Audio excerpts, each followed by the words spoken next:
Bonjour, mon nom est Sara Garrido.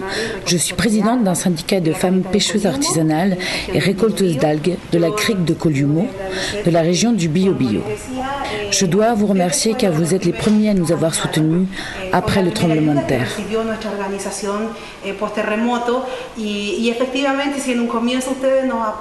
Si d'abord vous nous avez soutenus dans l'idée de relancer notre activité productive, nous étions dans une situation d'urgence et les fonds que vous nous avez envoyés nous ont nécessairement servi à faire face à l'urgence du moment et à combler les besoins que nous avions.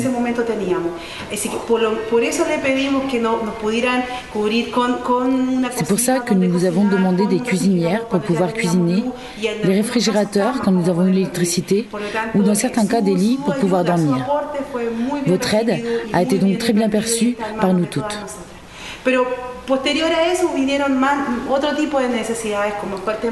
Mais après cela, d'autres types de besoins sont apparus qui concernent nos habitations. Nous pensions que le gouvernement allait les prendre en charge. Mais le processus a été très lent et les maisonnettes qui ont été installées étaient très sommaires. Dans ces cabanes, soit on y dormait, soit on y cuisinait. Mais les deux étaient impossibles. Nous avons donc dû, par nos propres moyens, les agrandir et voir comment nous pouvions améliorer nos conditions de vie. Nous attendions que tout ce processus de reconstruction soit le plus rapide possible, mais les choses ne sont pas allées aussi vite. Et dans l'attente, nous avons agrémenté le campement de ce fourgon, de ce fourneau. Ici, il sert à tout. Centre de réunion, centre social. On a fait aussi des activités productives telles que la vente de poissons frits. Mais on n'a pas encore fini de l'aménager. Il manque le mobilier et les infrastructures nécessaires. Mais peu à peu, on va devoir l'équiper et remercier les gens qui nous ont aidés.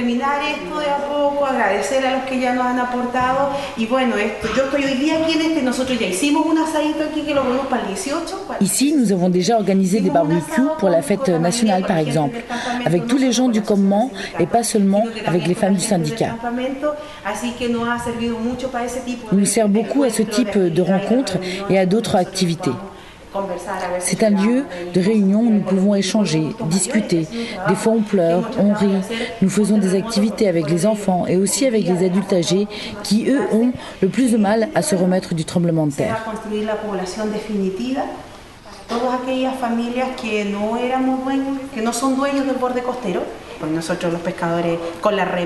Ce terrain servira à pérenniser des habitations pour toutes les familles qui n'étaient pas propriétaires sur le bord côtier. Nous, les pêcheurs, on va avec nos filets en bas, en haut. Beaucoup d'entre nous sont tombés malades et beaucoup demandent à revenir en bord de mer. Mais d'autres familles vont rester ici. 60 familles de la crique de Columo vont s'installer, des personnes qui étaient en location, qui n'étaient pas propriétaires. Aquí somos 3 personas que hemos sido las personas que hemos estado como a la cabeza y siendo muy persistentes y perseverantes en las solicitudes. Ici, il y a eu beaucoup d'autogestion. Nous avons été très insistants et persévérants dans nos demandes et convaincants pour que le gouvernement comprenne qu'il ne pouvait pas trop nous éloigner du bord côtier. Il voulait nous envoyer très loin. Les autres campements sont très loin. Les gens souffrent plus. Nous, on voit la mer. On est tout près de la mer. Ils ne pouvaient pas déraciner si rapidement ou si facilement les gens. Notre relation avec la mer est trop forte. Donc on a lutté pour que ce campement soit définitif et que ces maisonnettes soient le plus transitoires possible jusqu'à ce qu'on y installe des maisons de 54 mètres carrés. Les maisons en bord de mer seront construites différemment, sur pilotis, en hauteur, pour que l'eau puisse passer dessous en cas de nouveau tsunami. Mais aujourd'hui, une de nos grandes préoccupations est liée à notre activité productive en rapport avec des algues. Nous sommes un syndicat de femmes pêcheuses et récolteuses d'algues. Nous travaillons dans la mer et nous sommes très préoccupés car nous voyons le manque d'intérêt quant au nettoyage des fonds marins.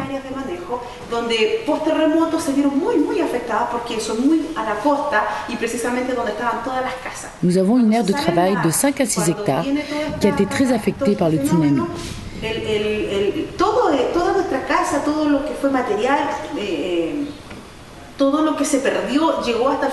Quand la mer s'est retirée, toutes les maisons, tout le matériel, tout ce qui s'est perdu est arrivé dans le fond de la mer et précisément là où nous travaillons. Le fond de mer a souffert de cette altération. Il y a eu beaucoup de pollution. Dans la mer, on trouve de tout. Des véhicules, des maisons, des couvertures, de la vaisselle. Et personne ne s'est préoccupé de sortir ce matériel de l'eau alors qu'on savait qu'on était en train de polluer. Pollution qui touche nos algues, qui sont destinées à l'alimentation. Nous avons donc présenté des projets à des fondations et au gouvernement afin d'obtenir des moyens pour nettoyer les fonds marins, pour récupérer nos aires de culture naturelle et prendre soin de notre environnement.